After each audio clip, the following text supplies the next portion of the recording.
everybody else is ready here. Is that okay? I'm Mike Kovac, County Auditor. I'm not Kristen Johnson here, but the presentation we made to the Township Association, Kristen did part of it and I did the other. So I told her I'd go on ahead and take care of that for today. Let's see. Okay. When we talk about taxes, one thing to keep in mind is we refer to the 10 mil limitation, or the 10 mills. In Ohio, there are 10 mills worth of taxation that are not voted on. They are in the Ohio Constitution, and they're called inside millage, or the 10 mil. And they're broken up between either the township, village, or city, and then schools and the county. And so the big thing about this inside millage is that when we go through reappraisals, and we're going through one this year, this levy, this millage does not get rolled back. So this is where the increase in taxes comes from on a reappraisal. So, and I'm not sure, I'd have to take a look how much inside millage you have. We have it here later on in the presentation, but typically for townships, you've got a higher percentage of inside millage than certainly school districts. So with reappraisals, you're going to get some additional revenues coming into your funds. Let's see.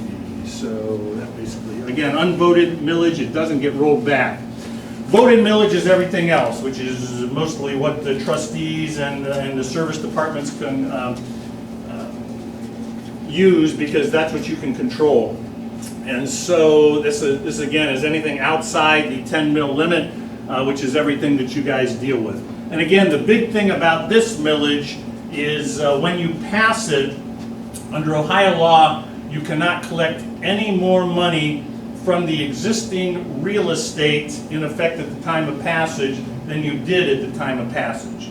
So this is where when the reappraisal goes up, the tax levy comes down on your voted millage, okay?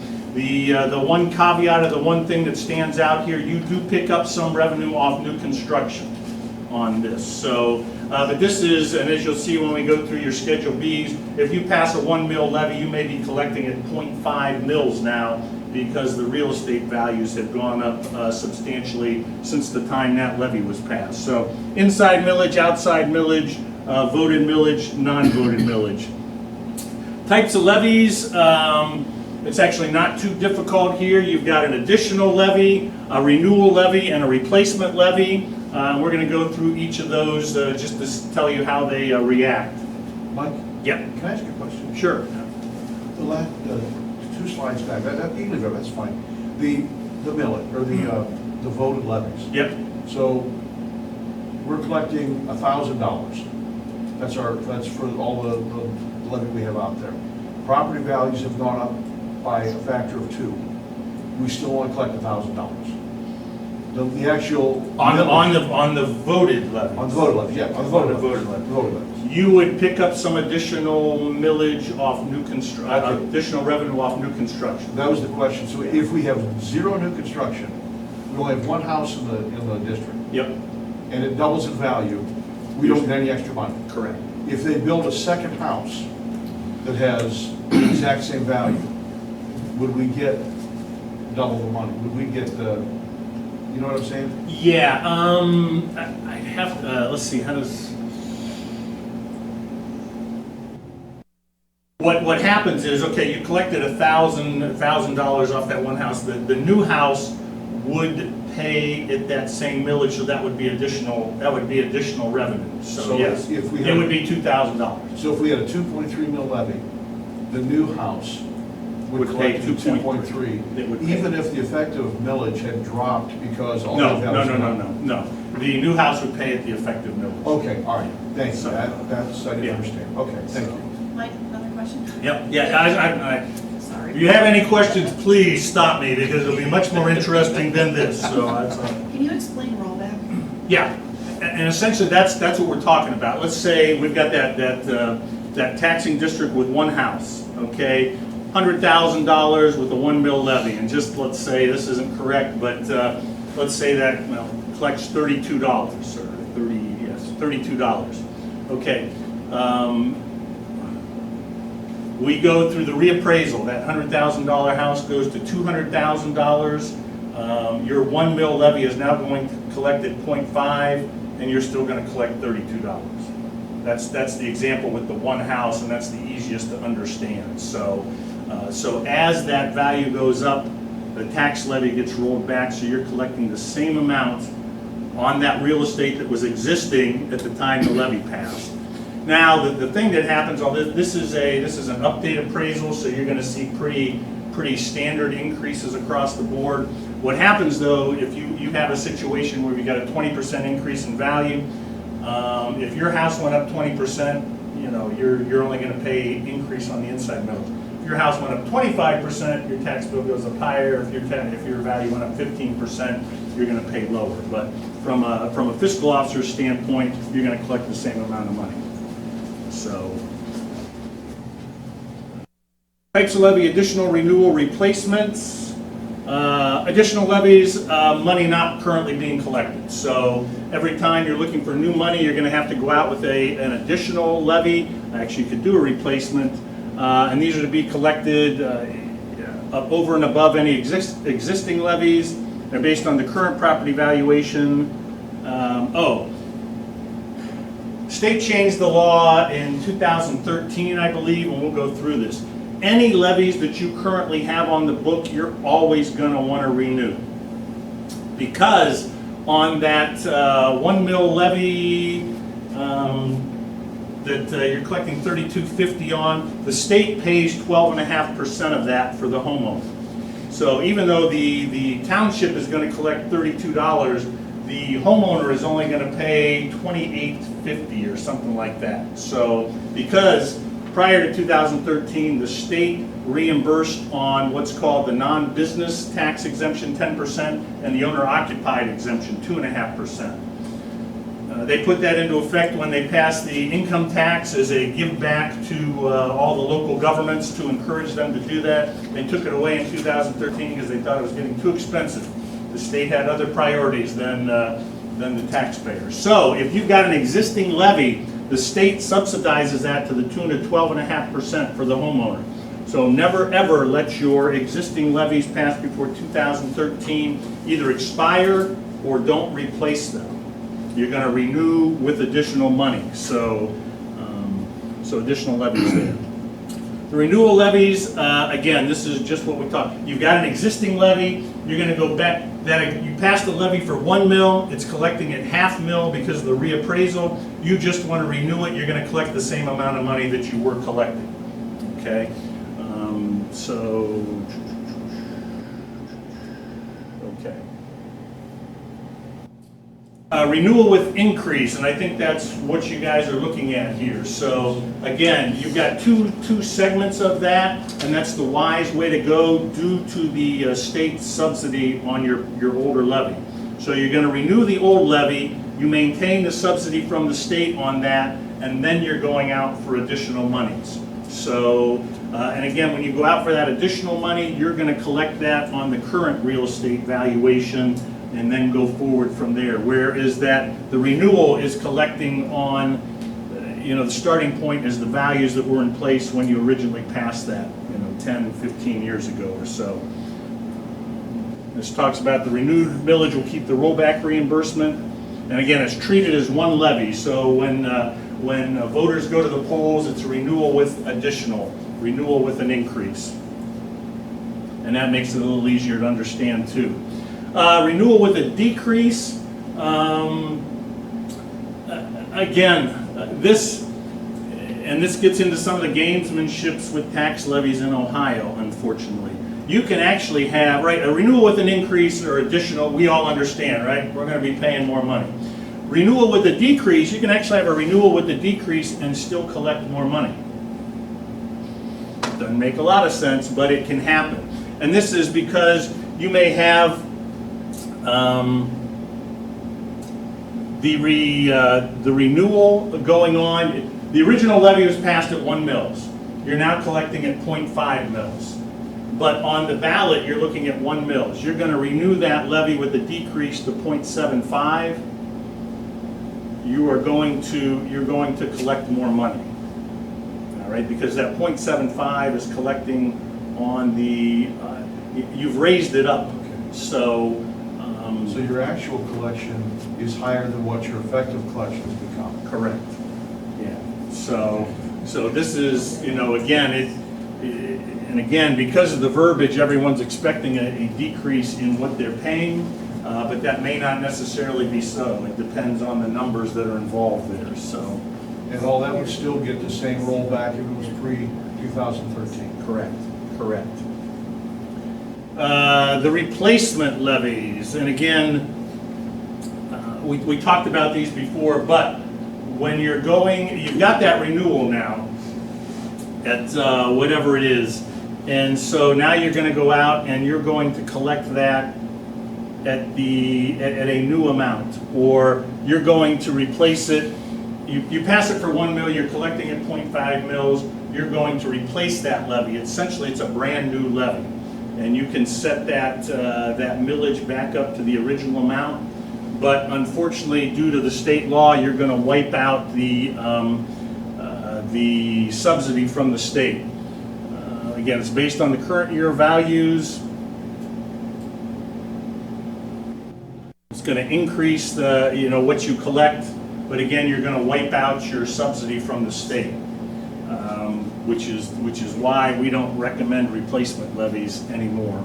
So the only time that would make sense to really do is if the original levy was passed after 2013. Yeah, if it's passed after 2013, you're not getting the subsidy anyhow, and so you can replace that, And again, unfortunately, not only do you guys have to manage departments and stuff, you have to look at the psychology and the marketing of levies when you go to bat. It's a little more difficult job for local government in Ohio, because again, when the voter is looking at an additional levy, we don't like that. A replacement levy tends to say, well, levy's already in place, I may be more likely to vote for that. I mean, these are things that you have to weigh when you look at some of that verbiage. But I mean, just from a marketing standpoint, a psychological standpoint, a replacement levy, we may be more likely to vote for than additional levy, just because of the verbiage. So, not that the outcome would be any different, but those are some of the things. We talked about the rollback reimbursements here, and this is just going over it again. The 10% and 2.5%, again, these were guaranteed to us by the state back in 1972, and they took it away in 2013. So, and again, the tax revenue received by the township or the fire department won't change, but you have raised the tax bill on your residents. So that's a bad thing when you go to replace a levy. Procedure to place a levy on the ballot. You guys just passed the resolution of necessity. And again, most of the time you're in conversation with our office to understand what you need to get. Sometimes people, they don't call us and they do a resolution of necessity to tell us what we'd raise with 2 mils, 1.5, 2.5, 2.75. Give us a call. We can drill you in, and you can do this two ways. Actually, on here we've only got the 140R. You can either ask us the amount of millage you want or the amount of dollars you want to raise, and we'll tell you the millage. And most of the time, you tell us how much money you want, and we tell you the millage, and then you pass the resolution of necessity. This was put into law not that long ago, 10, 15 years, because some local governments ran into the problem. They said, hey, we're going to raise $500,000 with this levy. They put the levy on and they raised $300,000 because they never got an estimate from the auditor's office. So this is required so everybody realizes how much money is going to be raised from this levy. And I think we go through all the rest of these. So you need the resolution of necessity to begin with, say we need this money to operate. You pass that, we give you a certification.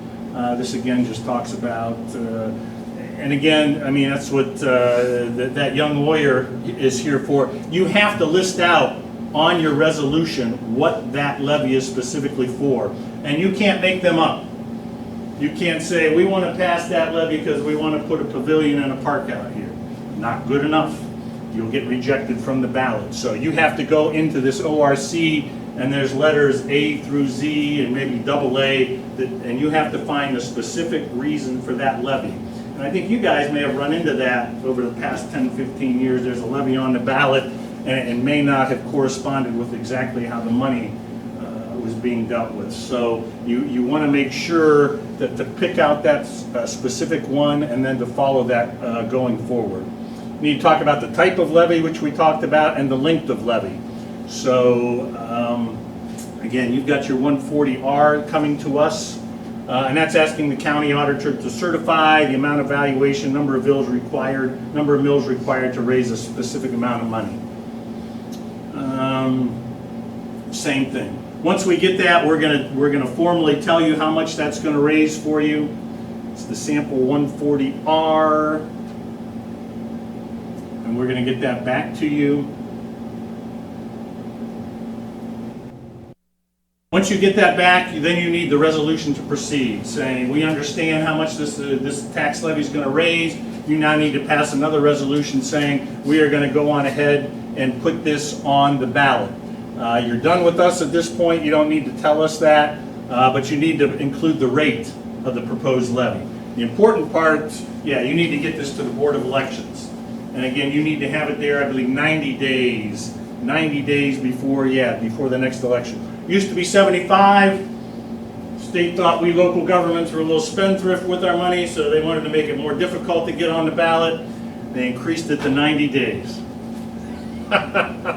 Sorry, I'm not real happy with a lot of the things the state does with regard to local government. So you have to have it on there 90 days, which some of you haven't been through this too much, but sometimes by the time the primary election is done, you may not have time to get it on the general election, or vice versa. If the general election fails, you may not have time to get it on the primary election, which, but that is the current law. You have to put it, you have to get it to the Board of Elections at least 90 days before the election to get it on. Mike? Yep. If we go and ask for X amount of money, and we want to levy that's going to raise $100,000, tell us what millage, we'll make it simple, say it's a brand new levy. Yep. There's a collection fee, or there's fees that the auditors charge, the state or the county, or to collect that money. So if I need $100,000. Yep. When you give me the millage back, I'm gonna need to generate that. Will that include enough money to cover whatever that fee is, or will it be just for the $100,000? And if the collection fee is $1,000, then it's gotta come out of the general township fund. It doesn't include the fees. It does not? It does not. Okay. But we always conservatively estimate the revenues. Okay. We have not had an estimate come in below what we've estimated in 29 years. All right. So, pretty good track record. We could always miss. So there's usually enough, Yeah. I don't wanna say fluff, but there's enough room in there to cover what that collection fee is? We always underestimate revenues and overestimate expenses, and if you're in the finance business, you always end up to the good at the end of the year. So and that's just conservative budgeting. So, yeah, but that does not include the fees that come out. And actually, there's a cost to go on the ballot, as you guys know, but that's pulled out separately from your settlement. So it does not include the fees, but again, we typically conservatively estimate. So Off the top of your head, do you remember what the fees are, what percentage? they are 0.0000. I mean, it's a minuscule amount. Okay. And actually, we're going to get to that here in a minute because we're refunding some of those back to you here. Yes, on time. Yeah. So again, we typically, now we're into the Schedule B. So we are off tax levies. So if you've got any questions on tax levies, we can address those. But now the Schedule B is how we communicate to you how much money you're going to collect and what the effect of your tax levies are. We've got Schedule Bs in there. You've got your actual Schedule Bs for Lafayette Township there.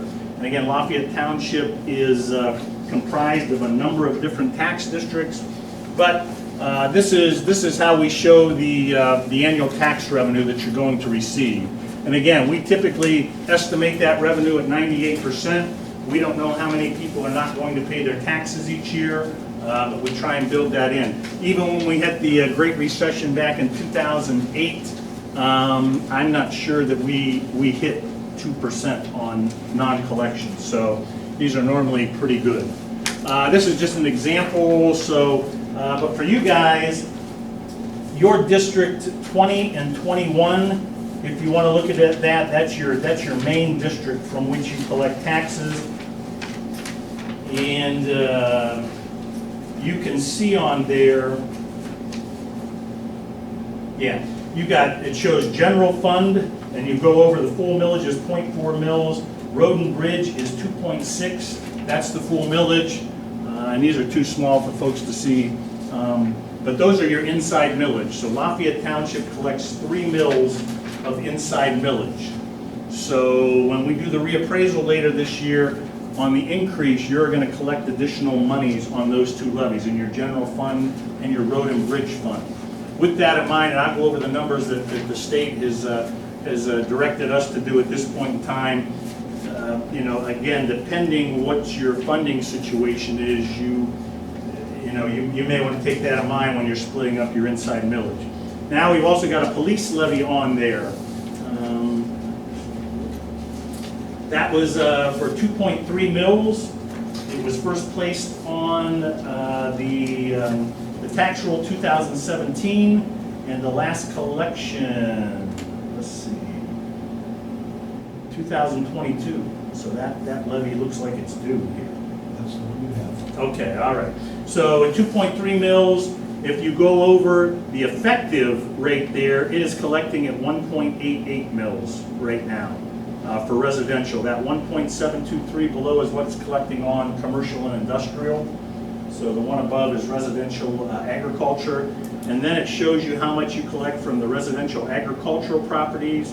From the other is the commercial, industrial, PUCO personal is all the utilities, including Nexus, and then you've got the new construction line there. So from that police levy, you're currently collecting about, from these 2 districts, $354,600. You're probably collecting more than that. Now Lafayette, you've got a bunch of other smaller districts, and as you go through, you can see those. You've got Lafayette, Chippewa Lake. Same thing runs through. You only collect your general fund millage from Chippewa Lake.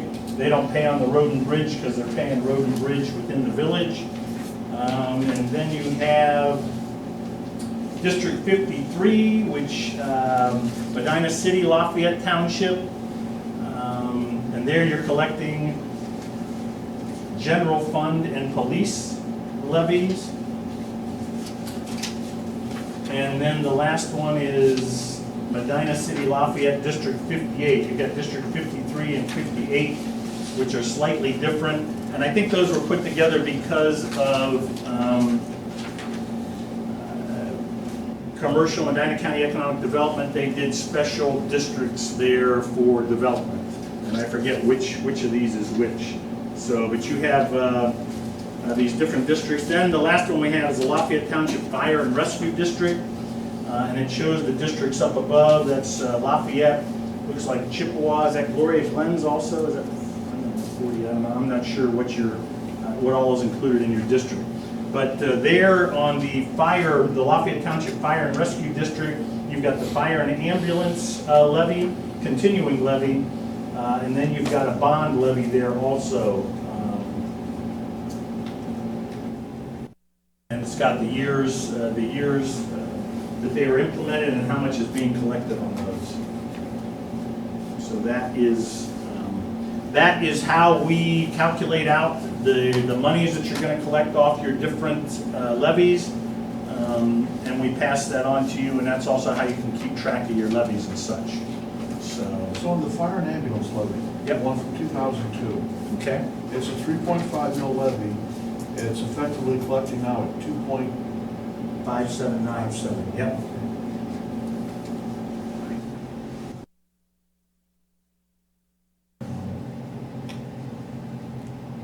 Any questions on those Schedule Bs?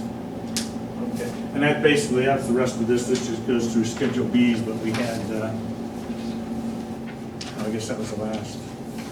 Yeah, we just had one Schedule B in here. So I gave you a couple other pieces of information there. Good news, bad news. Typically the way it comes from the auditor's office. Those fees that we collect, there are fees that are collected to allow us to appraise the property, right? Because the only reason we appraise property is so it can be taxed. Excuse me. Those rates are set by the state, and again, it's a minuscule amount that comes out of the tax budget, out of the tax collections, but when you apply it across county-wide, it's enough money for us to do our jobs. And each county in Ohio collects them at the same rate depending on your size. We are very proud of the fact that we have typically been very, very economical. A couple of times in the past 15 years, we've had the lowest reappraisal rate in the state, and so that allows us to give these fees back. And so we're going to be giving those back this year. So this little sheet where it has all the subdivisions listed out, we are going to be cutting a check to Lafayette Township here for the whopping amount of $15,493. So, not a lot of money within the entire budget, but that will be coming back to you this year. You can see, though, as far as where the tax burden on a tax bill comes from, it typically comes from the school districts, because we're going to be refunding hundreds of thousands of dollars, almost $1 million to Medina City School District. So, and again, that's not, that is the way the Ohio Constitution is set up to fund our schools. Depending way you look at that, if you think that's a whole other discussion, whether that's constitutional or not. So anyhow, we're going to be refunding those fees there. We try and do that about every 6 years, and that check will be coming back. The other information that you have there is a preliminary breakdown of the state mandated triennial update and where those values are going to be. I haven't looked at the paper today, I don't know if it was in, but the state came out to us last week and said that we should raise values 27% in Medina County for 2022. We are below the average for the counties in Ohio, just to let you know. And on here, there's a lot of information. We've got all the different subdivisions, and this is preliminary. We're still working on it. So these are not carved in stone yet. Lafayette Township's on the back page there. And actually right now, we've got Lafayette Township slated for a 28% increase in values for residential. In the agriculture, you're also looking at about 28%. However, we're going to try and apply more value to the land with regard to agriculture, vice the buildings. And so that's a benefit to the agricultural owners, particularly if they're on CAUV. So we will be coming out with those final values probably late July or early August, and we will have informal hearings throughout the fall for people to come in and check their values. Again, if anyone's paid any attention to real estate, this should not be a shock. The National Association of Realtors said last year was the highest increase ever in real estate values across the country. They went up 17% in 1 year last year on the sales. So we're reflective of that. Although, as I said, we're below average on the counties doing reappraisals this year. So I think the highest one I've seen so far is 36%. Some counties have been hit with. I think we're still going to be able to bring these down a couple of percent. We're in negotiations with the state, and we've got a lot of data that we've got to sift through, but there's large value increases coming. So we'll have more information on that later in the fall. And that is all I have for you guys here today. I don't know if anyone's got any questions on that or anything else at this point, Jared? Would you mind going back and just touching on how, let's say a 2 mil levy, how is that figured? Yeah. Like how much I have to pay? Yep. Let's do a $100,000 house and see if I can do it in my head here. 2 mils. Yes. When I was using the. Okay. So on a $100,000 house, that most of us understand market value, right? What our house would sell for. We know what the neighbors sold for. We knew what we bought ours for a couple years ago. So that is our appraised value. So let's say we've got a house for that for $100,000. For your tax value, the state of Ohio takes 35% of that. So your assessed value, your taxable value, assessed value mean the same thing. That's $35,000. Okay. Now on a 2 mil levy, 2 mills collects $2 per $100,000 valuation. And the way I do this calculation, so you got a $100,000 house, the assessed value is $35,000. You're gonna divide that by 1,000, you've got 35, you multiply the millage times 2. That house is gonna pay $70 on a 2 mil levy. Used to be a little harder because you have to do the 12.5% for the state, and it would come out a little differently. So, but now without that, it's pretty straightforward. On a 2 mil levy, $100,000 house, $70. 1 mil levy, $35. So, and we have actually they didn't have. Let's see if well, if you go to our website, there's a lot of tools there that you can use. You can see a millage estimator. You can go to your own house and see where all your tax dollars goes. You can do an estimator. If you put 2 mils in, see what that would cost on a $100,000 house, $200,000 house, and so there's some other things there too. But actually, it's an easy calculation now because the state doesn't subsidize anymore. $35 on a 1 mil levy for a $100,000 house, and you can multiply it from there. So, anybody else on the exciting topic of local taxation? It's, you know, and the problem is too, is just, it's complicated. I mean, it just really is unfortunate. Just the assessed value. It's unfortunate because we don't trust things that we don't understand, and taxes are hard to understand. So it's a real pain from my end. But yeah. Anybody else? All right. And if you guys ever have questions, again, Kristen's very good. Kristen is whip smart. She knows. She worked in the real estate, and she went over to accounting for a while.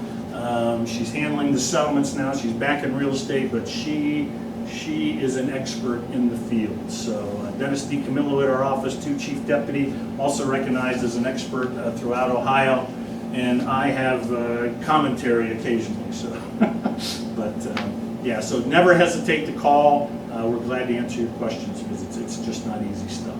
So, all right, thank you guys very much. Yeah, my pleasure. So.